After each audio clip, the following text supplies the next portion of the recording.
Queridos irmãos e irmãs, chegamos para mais tutorial. Bien-aimés frères et sœurs, nous voici à un nouveau tutoriel de la nourriture quotidienne. C'est ceci que nous allons voir cette semaine, héritier de Dieu, de la série Ministre de la Nouvelle Alliance. Et aujourd'hui, nous allons traiter de la deuxième semaine de ce volume, qui est le volume 5. Et dans cette deuxième semaine, le titre c'est L'œuvre de Christ perpétuée par l'Esprit éternel. Je voudrais expliquer ceci. Dans les messages antérieurs, le frère Pedro nous a clarifié en disant que ce que le Seigneur a fait, sa rédemption, sa crucifixion, sa résurrection, et tout cela a été perpétué par l'Esprit éternel. Nous avons même un verset que je voudrais lire avec vous, c'est Hébreux 9, 14. Ce verset est très important. Hébreux 9, 14 dit ceci: Combien plus le sang de Christ, qui par l'Esprit éternel s'est offert lui-même sans tache à Dieu, purifiera-t-il votre conscience des œuvres mortes, afin que vous serviez le Dieu vivant. Donc nous allons voir cela cette semaine, car tout ce que le Seigneur a fait, a été éternisé par l'Esprit éternel. Car ce que le Seigneur a réalisé se fait dans le temps. Mais une fois que cela a été amené dans la dimension éternelle, et cela n'a plus de limite du temps ni de l'espace. Nous rendons grâce au Seigneur. Donc, au cours de l'explication du tutoriel, nous allons voir cela.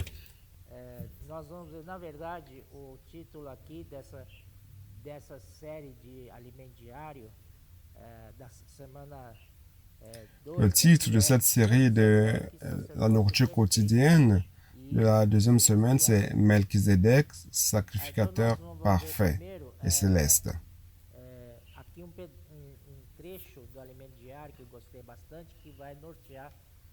Nous allons voir un passage de la nourriture quotidienne que j'ai beaucoup aimé et qui va nous guider. Dieu désire que l'homme participe à une communion directe avec lui. La même communion qui existait dans la Trinité divine, dans l'éternité. Et pour comprendre cela, pour comprendre son plan, nous avons besoin de l'esprit de sagesse et de révélation, car dans le plan naturel, nous n'allons jamais comprendre cela. Alors, Éphésiens 1, Éphésiens 1, 17, qui dit ceci: Afin que le Dieu de notre Seigneur Jésus-Christ, le Père de gloire, vous donne un esprit de sagesse et de révélation dans sa connaissance. Donc ici, il est dit que pour comprendre le plan de Dieu, nous avons besoin de l'esprit de sagesse et de révélation dans sa pleine connaissance. Ésaïe 57 a un verset qui est très bon, c'est d'ailleurs cité dans la nourriture quotidienne lundi.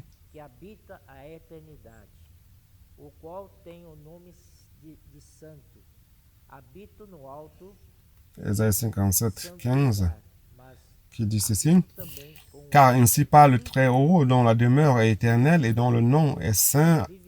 J'habite dans les lieux élevés et dans la sainteté, mais je suis avec l'homme contrit et humilié, afin de ranimer les esprits humiliés, afin de ranimer les cœurs contrits. Ésaïe 57, 15. Ce verset dit que Dieu habite l'éternité. Et de l'autre côté, là, il habite avec les contrits et les abattus de cœur.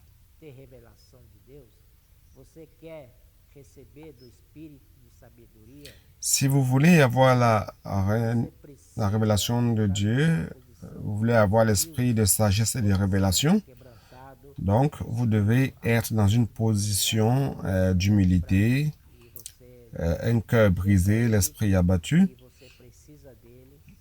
et lui dire à Dieu que vous avez besoin de lui pour avoir la révélation, car sans le Seigneur, nous ne pouvons rien faire.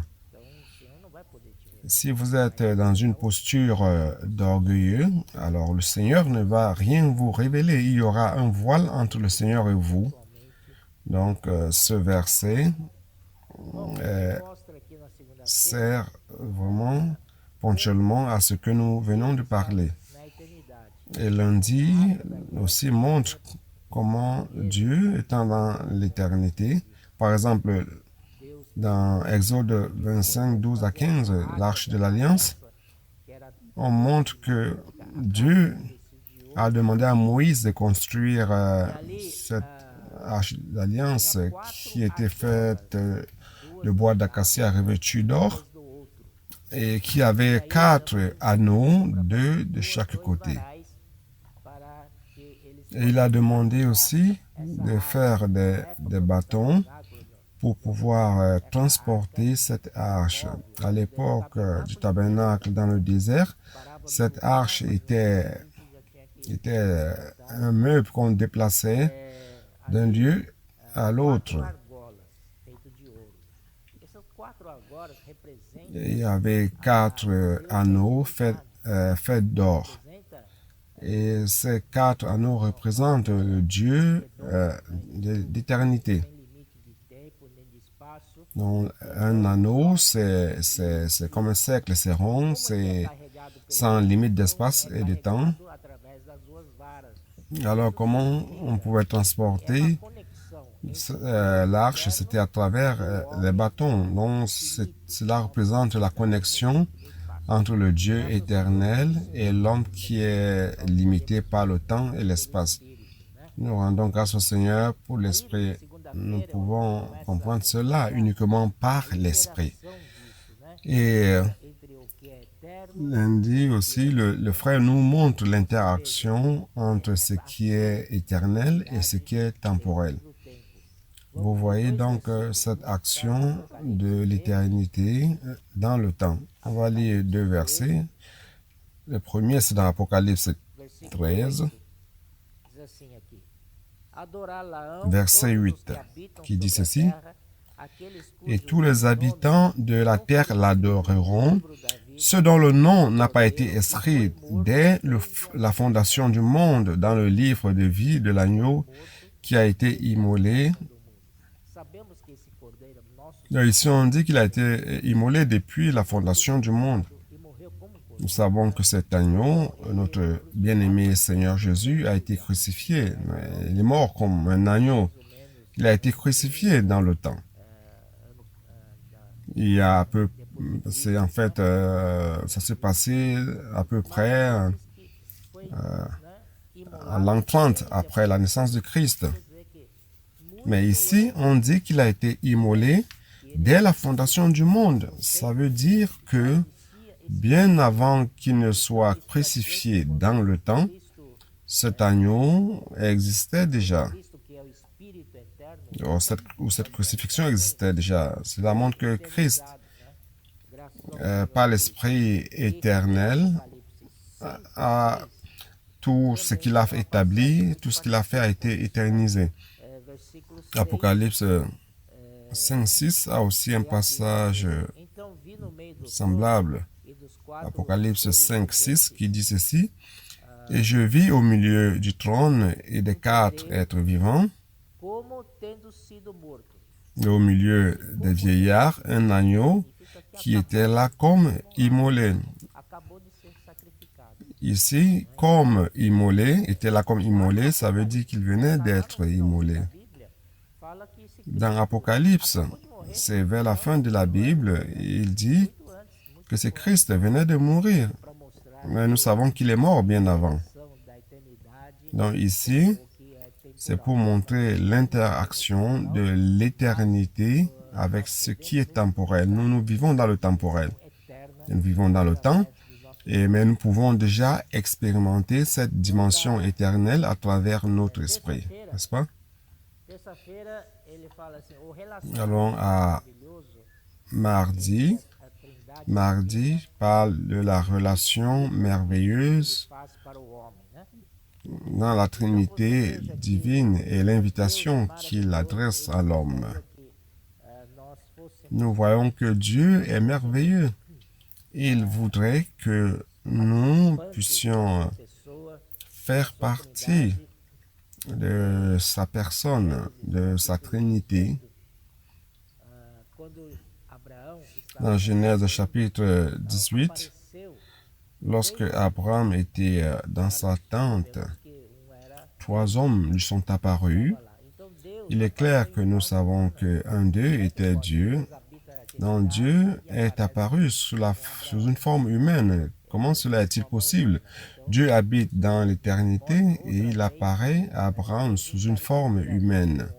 Cela montre une fois de plus Dieu interagissant avec l'homme, Dieu éternel qui agit avec l'homme temporel. Irmão Pedro explica para nós, Nous rendons grâce à Dieu. João 14, 17, Après, le frère Pedro nous explique do ministério. que Jean 14, 17, Esse capítulo Jean chapitre 14 au chapitre 17, c'est l'apogée de la révélation de l'apôtre Jean. Et nous montre le plan macroéconomique de Dieu. Il y a des personnes qui demandent, c'est quoi le plan macroéconomique de Dieu ou le plan microéconomique de Dieu? toda Le plan macroéconomique de Dieu se réfère à tout le plan de Dieu, tout ce qu'il veut établir dans Éphésiens chapitre 1. aqui Efésios capítulo 1, né, versículo 9, diz assim, desvendando-nos Verset 9 d'Éphésiens chapitre 1, il dit ceci, nous faisant connaître le mystère de sa volonté. Donc c'était un mystère, selon le bienveillant dessein qu'il avait formé en Christ. fosse isso em Cristo. Então essa Ce qui lui plaît, o plano ce qui était dans son cœur, il a proposé cela en Christ. Ici proposé, en fait, c'est le plan macroéconomique de Dieu pour mettre à l'exécution, lorsque le temps sera accompli, de réunir toutes choses en Christ, celles qui sont dans les cieux et celles qui sont sur la terre. Ça, c'est le plan de Dieu. C'est-à-dire qu'à la fin des temps, que Christ soit la tête de toutes choses, tant dans les cieux que sur la terre. Ça, c'est le plan de Dieu. C'est comme si vous projetez de construire une maison, vous devez premièrement avoir un plan. Un plan qui soit en accord à votre propre goût, à votre propre désir. Donc, vous faites un plan qui vous est particulier, que vous aimez, et vous allez donc contacter un constructeur qui va exécuter l'œuvre selon le plan que vous avez conçu. Dans cette première partie, qui est le plan, c'est comparé au plan macroéconomique de Dieu. Dans ce qu'il a proposé de faire. Alors, l'architecte va prendre et va commencer à exécuter l'œuvre de construction de la maison selon le plan que vous lui avez donné.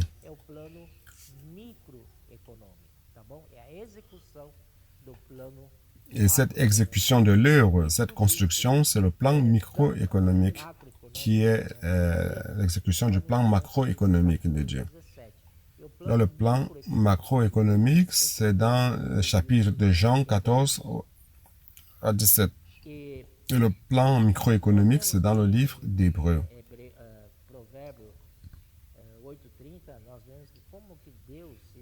Nous voyons que dans Proverbe 8:30, nous voyons comment Dieu se réjouissait dans la présence du Fils. Et le Fils aussi se réjouissait dans la présence du Père. C'était une vie agréable, pleine d'amour entre eux. Et Dieu souhaite cela aussi à l'homme. Il nous invite à faire partie de cette ambiance merveilleuse de réjouissance, de joie, de bonheur. C'est ce que le Seigneur veut. C'est dans son plan macroéconomique. Dieu est en train de nous inviter à faire partie de cette ambiance, de ce privilège d'être avec lui. Nous rendons grâce au Seigneur.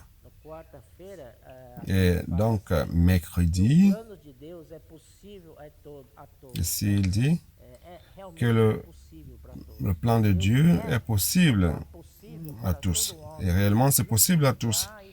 Dieu veut rendre possible son plan à tout homme. Ne dites pas cela ne me concerne pas, c'est pas pour moi, c'est pour ceux qui sont plus avancés, qui ont plus grandi en vie, qui sont plus spirituels. Non, le plan que Dieu a élaboré pour l'homme, cette invitation que Dieu lance à l'homme pour participer à sa divinité, à son unité, à ce qu'il est, et que nous pourrions aussi expérimenter un jour, c'est pour tout homme. Dans Luc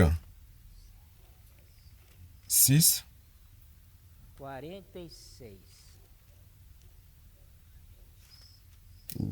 6,46, il dit ceci: pourquoi m'appelez-vous Seigneur, Seigneur, et ne faites-vous pas ce que je dis? Cette question qui a été posée, qui dit, vous ne faites pas ce que j'ai dit. Donc, nous ne devons pas faire partie de cette classe de personnes qui disent Seigneur, Seigneur Jésus, mais ne font rien, ne font pas la volonté de notre Dieu et font uniquement leur propre volonté et après disent Seigneur, Seigneur. Donc, si vous voulez participer à ce plan merveilleux de Dieu, dans sa présence éternelle, dans la joie éternelle, la paix éternelle, le bonheur éternel, vous devez aujourd'hui chercher à faire la volonté de Dieu. Donc, c'est la condition. Dans Jean 17, Dieu veut une unité avec lui, une unité des hommes avec lui. Jean 17, 20 à 23, 21 à 23. Il dit ceci: afin que tous soient un, comme toi, Père, tu es en moi, et moi je suis en toi, afin qu'eux aussi soient un en nous, pour que le monde croie que tu m'as envoyé. Ici, le verset 21 est très important. Il dit, afin que tous soient un. Comme je suis en toi, comme tu es en moi, et comme je suis en toi. Afin que eux aussi, eux là, c'est qui? C'est nous, les hommes, les chrétiens. Donc, Dieu veut nous insérer dans sa personne. Cela est appelé la glorification. Le Seigneur est déjà dans la gloire, il nous a ouvert ce chemin. Mais il veut être totalement un avec nous. Et le 22, je leur ai donné la gloire que tu m'as donnée, afin qu'ils soient un comme nous sommes un. Nous devons chercher cette unité, et cette unité qu'il a avec le Père, le Fils et l'Esprit Saint. Il veut que nous y participions aussi, c'est merveilleux. Verset 23, moi en eux et toi en moi, afin qu'ils soient parfaitement un, et que le monde connaisse que tu m'as envoyé et que tu les as aimés comme tu m'as aimé. Vous pouvez voir cela dans Jean 13, 34, 35.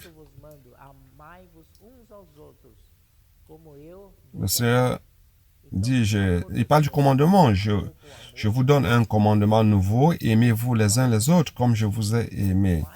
De quel amour le Seigneur nous a aimés? Il nous a aimés d'un amour agapé. C'est l'amour du plus haut niveau qui puisse exister. C'est l'amour de Dieu. Et nous rendons grâce car il nous a aimés de cet amour. Oh Seigneur Jésus. Donc, il y a une partie de la nourriture quotidienne que je voudrais vous lire.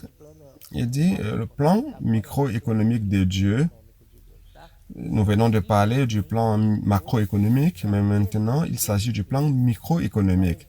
dans le plan microéconomique consiste à exposer les faiblesses, les défauts pour les sanctifier afin de nous amener à l'apogée du plan macroéconomique de Dieu. Dans le livre d'Hébreux, on voit que tout ce que Christ a fait dans le temps, Dieu l'a mis dans l'éternité. C'est pour cela que Hébreux est rempli d'expressions comme pour toujours, une fois pour toutes, dans les cieux. Toute l'œuvre que Christ a réalisée a été éternisée. C'est ce que ça veut dire. Donc nous allons tourner la page pour aller à jeudi. Jeudi montre Melchizedek. Cette figure est très spéciale. C'est très spécial. Je voulais dire étrange, mais non. De toute façon, c'est très spécial. La première fois qu'il est apparu, c'est dans Genèse chapitre 14. La première mention de Melchizedek, c'était dans ce chapitre. Versets 18 à 20, il dit ceci. Melchizedek, roi de Salem, fit apporter du pain et du vin. Il était sacrificateur du Dieu très haut. Il bénit Abraham et dit, « Béni soit Abraham par le Dieu très haut, maître du ciel et de la terre. Béni soit le Dieu très haut qui a livré tes ennemis entre tes mains. » Et Abraham lui donna la dîme de tout. Abraham retournait de la guerre où il était allé sauver Lot qui avait été enlevé par des rois. Donc avec 78 hommes, il a battu l'armée des 4 rois. Et ces 4 rois, cette armée des 4 rois avait déjà battu une armée de 5 rois. Donc vous pouvez imaginer la force qu'Abraham avait avec ces 318 hommes. Il a battu l'armée des 4 rois. Il est clair que nous savons que cela, c'est grâce au nom du Seigneur. Nous ne pouvons rien faire sans le nom du Seigneur. Donc, Abraham a vaincu cette bataille grâce au nom du Seigneur. Et au retour, il a rencontré quelqu'un d'appelé Melchizedek, qui est le roi de Salem. Le roi de Salem, ça veut dire le roi de paix, qui apporta du pain et du vin. Le psaume 23, verset 5 dit ceci, « Tu dresses devant moi une table en face de mes adversaires. » Nous avons des adversaires chaque jour, des contretemps, des situations qui se présentent qui nous perturbent. Ce sont des ennemis. Et nous devons vaincre ces ennemis. Et le plus souvent, ces ennemis sont à l'intérieur de nous, car nous vivons encore le plus souvent dans le vieil homme. Mais lorsque nous gagnons une bataille, Melchizedek vient avec du pain et du vin. Lorsque vous êtes fatigué après une guerre comme Abraham, vous avez besoin de quelque chose qui va vous permettre de recomposer vos forces, de refaire vos forces. Melchizedek est apparu et a apporté du pain et du vin. Waouh! Que c'est bon cela. Lorsque nous renonçons à notre vie d'âme qui est notre ennemi, alors le Seigneur apparaît avec du vin et du pain, nous apportant un soulagement et du repos. Nous rendons grâce au Seigneur. Hébreux chapitre 7, il y a une autre description de Melchizedek. Allons-y. Chapitre 7, de 1 à 3. Chapitre 7, 1 à 3. En effet, ce Melchizedek, roi de Salem, sacrificateur du Dieu très haut, qui alla au-devant d'Abraham lorsqu'il revenait de la défaite des rois, qui le bénit, et à qui Abraham donna la dîme de tout, qui est d'abord roi de justice, d'après la signification de son nom. Ensuite, roi de Salem, c'est-à-dire roi de paix. sem pai, sem mãe, Verset 3, qui est donc ce Melchizedek?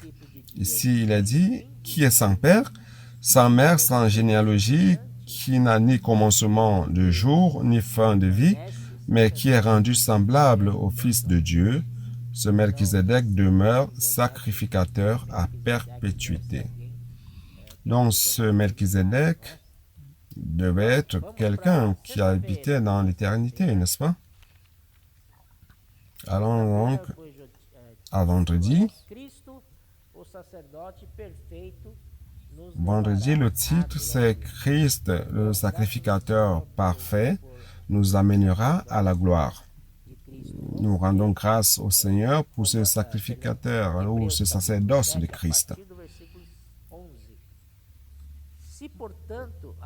Hébreux 7, à partir du verset 11, dit ceci.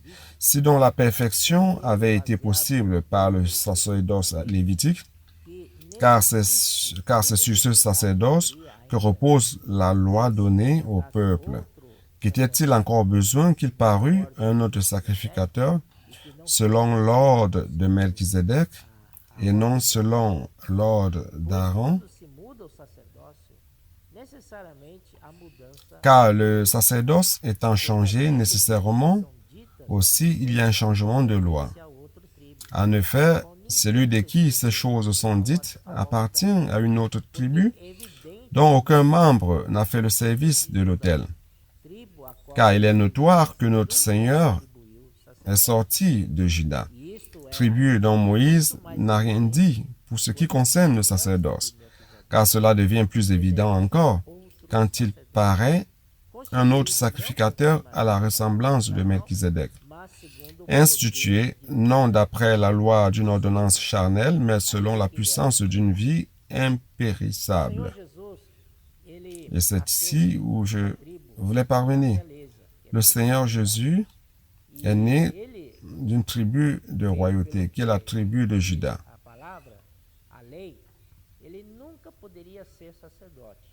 Selon ce que dit la parole, la loi, il n'aurait jamais pu être sacrificateur, car il n'est pas né de la tribu de l'idée ou de la maison d'Aaron.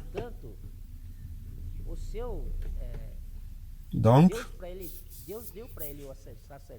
nous pouvons voir que cependant, Dieu lui a donné la sacrificature. Et cette sacrificature est céleste. C'est un sacerdoce céleste qui est selon l'ordre de Melchizedek. Car s'il était sacrificateur selon l'ordre d'Aaron, cela prendrait fin rapidement, car Aaron est un homme.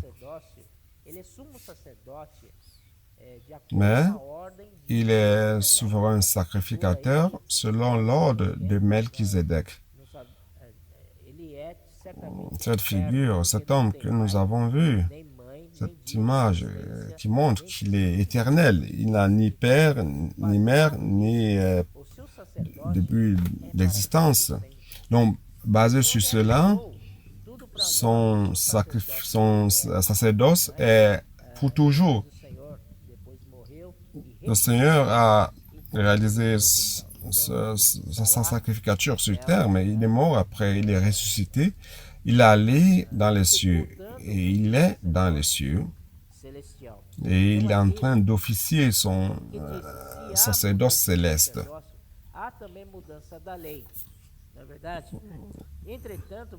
Donc, ici dit s'il y a changement de sacerdoce, il y a aussi changement de loi. Dans le verset 16 important, dit ceci, institué non d'après la loi d'une ordonnance charnelle, mais selon la puissance d'une vie impérissable. Amen. Donc, nous voyons qu'au début d'Hébreux, chapitre 4, il dit, le chapitre 3, parle le Seigneur comme Moïse ont été des apôtres. Ici, il dit, chapitre 3, Hébreux 3:1, c'est pourquoi, frères saints, qui avaient part à la vocation céleste, considérez l'apôtre et le souverain sacrificateur de la foi que nous professons, Jésus, qui a été fidèle à celui qui l'a établi, comme le fut Moïse dans toute sa maison. Car Jésus a été jugé digne d'une gloire de temps supérieure à celle de Moïse, que celui qui a construit une maison a plus d'honneur que la maison même. Verset 5.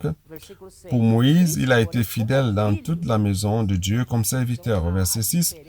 Mais Christ l'est comme fils sur sa maison. Donc la différence entre Christ et Moïse, c'est que Moïse était serviteur et le serviteur n'héritera de rien. Mais le verset 6 dit, comme fils, oui. Si tu es fils, tu es héritier.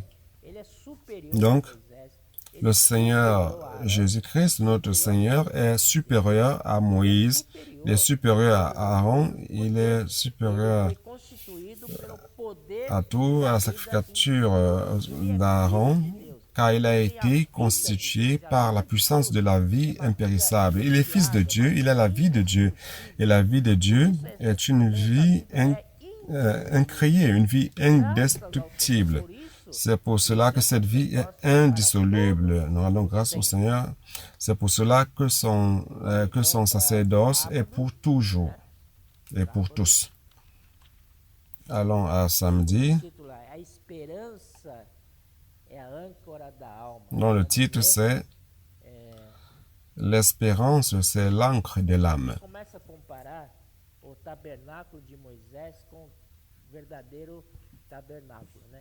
Ici, il compare le tabernacle de Moïse au véritable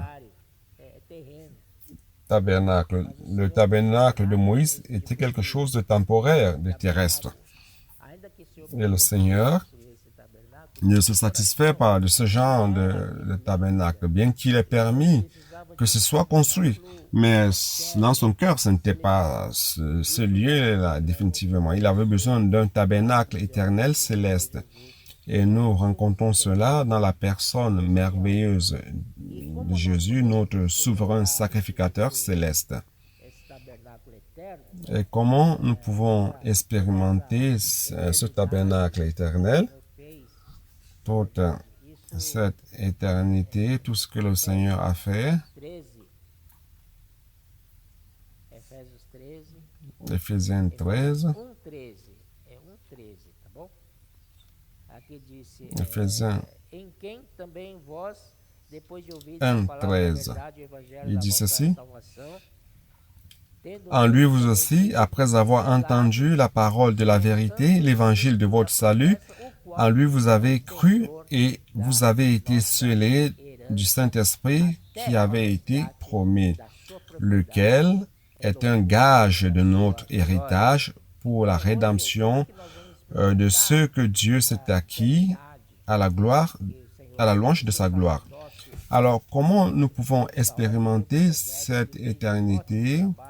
Le Seigneur Jésus, le souverain sacrificateur selon l'ordre de Melchizedek, qui a accompli un merveilleux travail devant le Seigneur. Alors, c'est pas l'esprit. L'esprit, c'est la portion, la garantie. L'esprit, c'est le spécimen de terre comme un gage. Et il est aussi l'avant-goût. Nous pouvons vivre cette réalité dans l'esprit. Il est clair que ce jour-là, nous allons le connaître d'une manière plus profonde, pleine. Mais aujourd'hui, nous avons l'esprit qui nous garantit que ce jour-là, nous allons avoir le privilège de le recevoir, de recevoir dans l'éternité et récupérer notre propriété dans l'éternité. Et nous lui rendons gloire. Allons dans Hébreux. Hébreux 6:13. Ce verset est très important. Olha aqui. Versículo 13 do capítulo 6 de Hebreus. Pois quando Deus fez a promessa a Abraão, verset 13 du chapitre 6 d'Hébreux. Lorsque Dieu fit la promesse à Abraham, ne pouvant jurer par un plus grand que lui, il jura par lui-même. Il dit, certainement, je te bénirai et je multiplierai ta postérité. Et c'est ainsi qu'Abraham, ayant persévéré, obtint l'effet de la promesse. Or, les hommes jurent par celui qui est plus grand qu'eux, et le serment est une garantie qui met fin à tous leurs différends. Ici, il est dit que Dieu a promis à Abraham, mais puisqu'il n'avait personne supérieur à lui-même, Dieu n'avait personne qui soit supérieur à lui-même par qui jurer, il a donc juré par lui-même. Il a fait la promesse, il a juré qu'il va nous donner cela. Et ce serment est devenu le gage, la garantie. Et comme je l'ai dit, cette garantie, c'est l'esprit qui vivifie, cet esprit qui est en nous. Nous pouvons profiter de cette garantie, de ce que dans le futur, nous allons réellement entrer en possession de cela. Le verset 18 dit ceci, « Afin que par deux choses immuables, dans lesquelles il est impossible que Dieu monte, nous trouvions un puissant encouragement, nous dont le seul refuge a été de saisir l'espérance qui nous était proposée. » Nous rendons grâce au Seigneur pour ces deux choses immuables. Dieu ne change pas, sa promesse ne change pas, son serment ne change pas. C'est une garantie, c'est assuré. Ici, il a dit qu'il est impossible que Dieu mente. Dieu ne ment pas. C'est le menteur, c'est Satan. Donc, le verset continue disant, nous dont le seul refuge a été de saisir l'espérance qui nous est proposée, cette espérance dont nous courons vers le refuge. Ce refuge, c'est dans notre esprit. Vous pouvez expérimenter ce refuge si vous êtes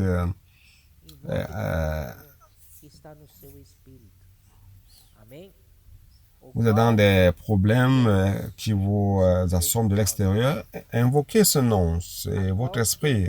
Vous allez vous réfugier. Verset 19.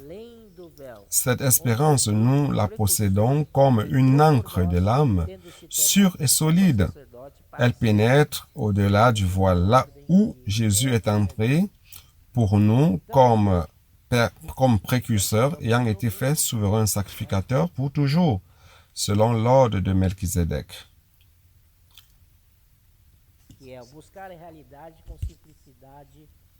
Donc, nous parvenons à dimanche, qui dit chercher la simplicité à réalité avec pureté. Le frère Pedro, l'auteur de cette nourriture quotidienne, a dit qu'il a un rêve. Le rêve, c'est que nous tous, de l'Église, les frères et sœurs, que nous puissions parvenir à cette unité entre le Père et le Fils et nous insérer en eux. Quel merveilleux! Que c'est merveilleux! Quelle merveille! Donc, voyez donc Jean 14, 9, celui qui me voit a vu le Père. Et ce jour-là, lorsque nous serons insérés en lui, celui qui me verra, celui qui vous verra, verra le Père. Vous serez comme le Fils de Dieu. Nous rendons grâce au Seigneur. La pleine unité, l'amour, la réalité, la sainteté, la gloire, plein de vie et plein d'esprit. En ce moment-là, la promesse de Zacharie 8, 23 sera accomplie, où il est dit,